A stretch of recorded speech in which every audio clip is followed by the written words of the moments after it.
Veio o Filho do Homem, a fim de servir e dar sua vida em resgate por muitos. Proclamação do Evangelho de Jesus Cristo, segundo Lucas, capítulo 9, versículos de 18 a 22. Aconteceu que Jesus estava rezando num lugar retirado e seus discípulos estavam com ele. Então Jesus perguntou-lhes: Quem diz o povo que eu sou?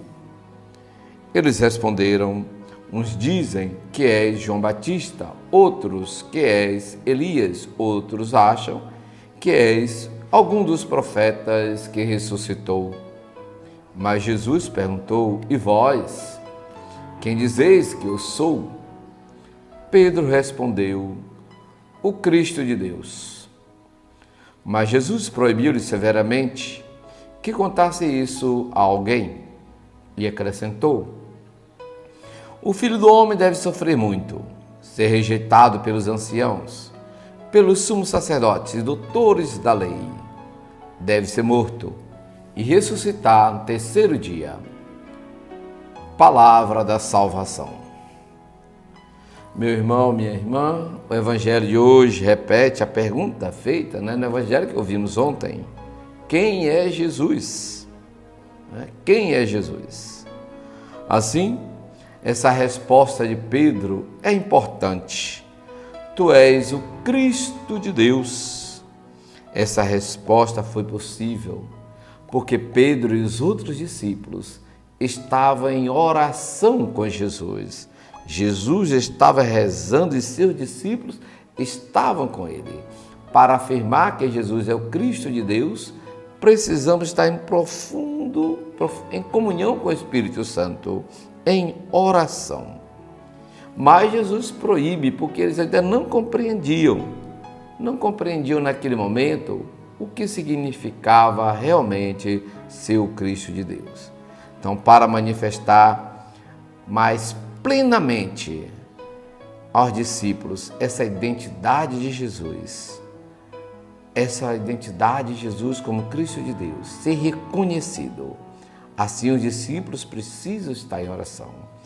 E essa profissão de Pedro, ela não é muito compreendida por ele próprio, porque Jesus é o Messias, é o Cristo de Deus, mas é o Messias servo sofredor, o servo de Javé. É diferente, é o servo de Javé. Pedro precisa crescer mais na fé. Nós também precisamos crescer a fim de chegar ao ponto de reconhecer o Cristo como o Filho de Deus, o servo sofredor. E assim, podemos viver realmente uma fé madura. Cristo reza, pede a Pedro para confirmar os seus irmãos na fé, O próprio Evangelho de Lucas, lá quase no final, capítulo 22. Então, nós temos sempre também essa necessidade de confirmar a nossa fé, sempre crescendo na fé. Aumentai, Senhor, a nossa fé, a fé que possa ser testemunhada. Então, muitas vezes esquecemos que o Cristo é o sofredor e nos apegamos muito às glórias. Assim, quando nós confiamos no Cristo, reconhecemos que Cristo é o servo sofredor e nós somos seus discípulos, assim também devemos buscar dar a vida por nossos irmãos, como Cristo fez. Paixão e morte de Cristo é sinal de ressurreição para mim, para você. Deus abençoe você, todos os seus. Deus que é Pai, Filho, Espírito Santo.